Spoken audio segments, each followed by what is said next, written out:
और उस दिन भी यही हुआ था कि कुछ ऑलरेडी मूड भी मेरा ख़राब था और फिर उस दिन इसने मुझे कहा ड्रिंक करो। मैंने कहा मैंने नहीं करनी। फिर दोस्तों के सामने इसने मुझे कहा डांस करो। तो इस बात पे लड़ाई शुरू हुई थी और बाद में वो इतनी स्वेयर हो गई, मेरे सारे सर के बाल उतार दिए। मुलाजिम पास खड़े थे, पाइप से मारा मुझे। नहीं, दोस्त नहीं थे। पाइप से मुझे मारा, छुरी ले आया, तकिए से मेरा मुंह जो है वो घोटने की कोशिश की। मुलाजिम ने पकड़ा नहीं? नहीं, किसी ने नहीं पकड़ा। मेरे कपड़े उतार दिए गए मुलाजमों के सामने। इतनी माफ़िया मांगती रही मैं। फिर मुझे ऐसे मेरा खून बह रहा था, सर पे गटर के ढक्कन मारे और इतना बुरा सलूक किया। और उसके बाद फिर सारी रात मैं कमरे में बंद रखा इसने मुझे मुलाजमों के साथ। फिर मॉर्निंग में मैंने, मुलाजिम सो रहे थे तो अपनी फ्रेंड को कॉल की, वो आई, उसने मुझे कपड़े वगैरह पहनाए, वो मुझे वहाँ से लेकर गई। हम लोग सीधा थाने गए हैं। तो उन लोगों को सारी मैंने एप्लीकेशन उन्होंने लिखवाई। पहले वो बताती रही, उन्होंने लिखी, लेकिन उन्होंने FIR नहीं काटी। लॉज नहीं। अच्छा, फिर उसके बाद फिर मैंने उनको कहा कि मेडिकल मैं करवाना चाहती हूँ, मेरा मेडिकल करवाएं, क्योंकि मुझे पेन थी। मेरे कान का पर्दा फट गया, आँख से मेरी ब्लीडिंग। अभी आपके एक कान से आपको सुनाई नहीं दे रहा? नहीं। अच्छा। इस कान से पेन भी बहुत। तो उन्होंने कहा 5000 लगेगा अगर आप ये सारा पुलिस डिपार्टमेंट में? जी। अच्छा, कौन से थाना कौन सा था? काना। काना, ठीक। तो उस वक्त मेरे पास पैसे नहीं थे, तो उन्होंने रिटर्न जो देख के लिख सकते थे वो सारा बना दिया था। और बाकी ट्रीटमेंट, फिर जब हम वापस आए हैं थाने में, हमने उनसे कहा कि हमें आप कोई डायरी नंबर, ये जो आपने मेडिकल करवाया इसकी कोई कॉपी वगैरह, उन्होंने हमें कुछ नहीं दिया। हमें पता लग गया था कि पीछे से कोई फ़ोन आ गया। SHO भी जा चुके थे, किसी ने हमें मुँह नहीं लगाया, गंदी गंदी बातें करते रहे, वल्गर गुफ्तगू, गंदी नज़रें और हंसते रहे। तो उसके बाद मैं रोती हुई चीखती हुई बाहर निकल आई कि कुछ नहीं हो रहा यहाँ। जब ये मीडिया में ख़बर चली है, फिर पुलिस वालों ने जो है वो एक्शन लिया है। आपकी मर्जी की FIR लॉज हुई है?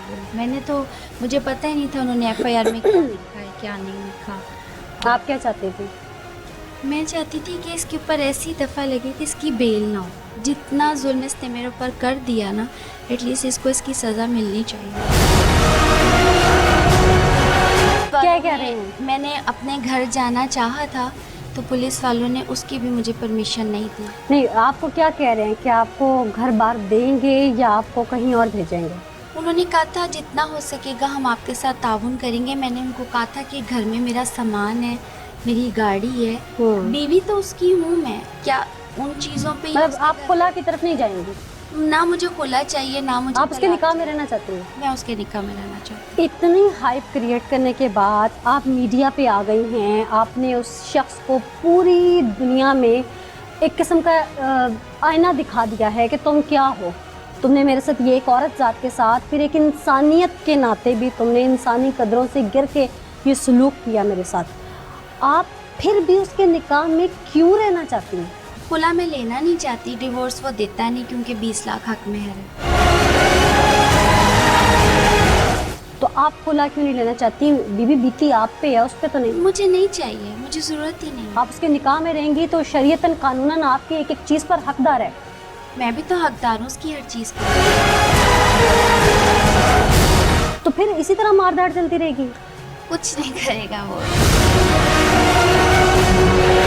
आज उसका स्टेटमेंट था कि उसे आज भी मोहब्बत है, यानी आपको उसकी मोहब्बत पे यकीन है। आप खुला लेना नहीं चाहती हैं क्योंकि आपकी हकमर की रकम है नीचे 20 लाख रुपया, वो जाती है। डिवोर्स आपका शौहर आपको देता नहीं है, आपका मुतालिबा उसको उम्र कैद की सज़ा हो जाए, ठीक है, उसे हो जाती है। आप ससुराल की बहुत तारीफ़ करती हैं, अपनी सास की, नन की। अगर आपका घर भी बच जाए, आपके शौहर को उसकी किए की सज़ा भी मिल जाए, आपका शौहर उम्र कैद जेल में काटे भी सही, उम्र कैद की एक लिमिट होती है, उसके बाद वो बाहर आ जाए, कल को ज़िंदगी में आपका ससुराल आपको बैकअप दे, आप कहती मैं बेआसरा हूँ, वो आपको आसरा दें, तो क्या आप अपने ससुराल के साथ रखना चाहेंगी? क्या इस शादी को बचा के रखना चाहेंगी? नहीं। मैं ससुराल भी जाना नहीं चाहती। मैके जाना चाहेंगी? अपनी मैके भी जाना नहीं चाहती। नहीं जाना चाहती? कहीं आपकी नीयत तो ख़राब नहीं है? वो नजर आता था मारता पीटता हुआ घसीटता हुआ मुझे सड़क तक लेके आता था, गार्ड खड़े देखते रहते थे। एक बार तो मैंने उनसे भी खुदा का वास्ता मुझे बचा लो, खुदा का वास्ता बचा लो, उन्होंने भी नहीं बचाया। गार्ड को पैसे खिलाए, सबको पैसे खिलाए, गार्ड्स को बुलवाया, डीएच रैबर में सबको खिलाया, पूरे लाहौर को आपके खिलाफ कर दिया। आज सारी दुनिया आपके साथ खड़ी है। ये काला कोट पहने लोग पावरफुल लोग हैं, मीडिया चौथा स्टूल है कि ये आप लोगों के साथ खड़े हैं, आवाम आपके साथ खड़ी है, ख़वातीन आपके साथ खड़ी है, एनजीओज आपके साथ खड़ी हैं, सब आपके साथ खड़े हैं। आज हर आंख अश्कबार है कि एक हवा की बेटी के साथ क्या हो गया। आप कहती हैं कि आपका शौहर गलत है, आप कहती हैं आपकी पहली शादी थी, आपकी पहले भी एक जौहर टाउन में गुमशुदगी की रिपोर्ट दर्ज है, एफआईआर है, आपकी फ़र्स्ट मैरिज पे आपके शौहर ने करवाई थी कि आप गुमशुदा हैं, वो उसकी रिपोर्ट एफआईआर दर्ज है। आपकी सेकंड मैरिज है फैसल? जी। अभी आपने मुझे कहा आपकी फर्स्ट मैरिज। उस्मान की नहीं बात करना, मेरा मियाँ बहुत अच्छा बंदा था और वाकई मुझसे ये बहुत गलत फैसला हुआ जिसकी सज़ा मैं उठा। आपके बच्चे हैं? जी हैं, कितने हैं? 2। 2 बच्चे हैं। डिवोर्स आपने उससे खुला ली थी? क्या एज है आपके बच्चों की? मेरा बेटा जो है वो 19 साल का है और बेटी यंग है जी, माशाल्लाह। और जो बेटी है वो 15 साल की। बच्चे मेरे पास रहते भी थे।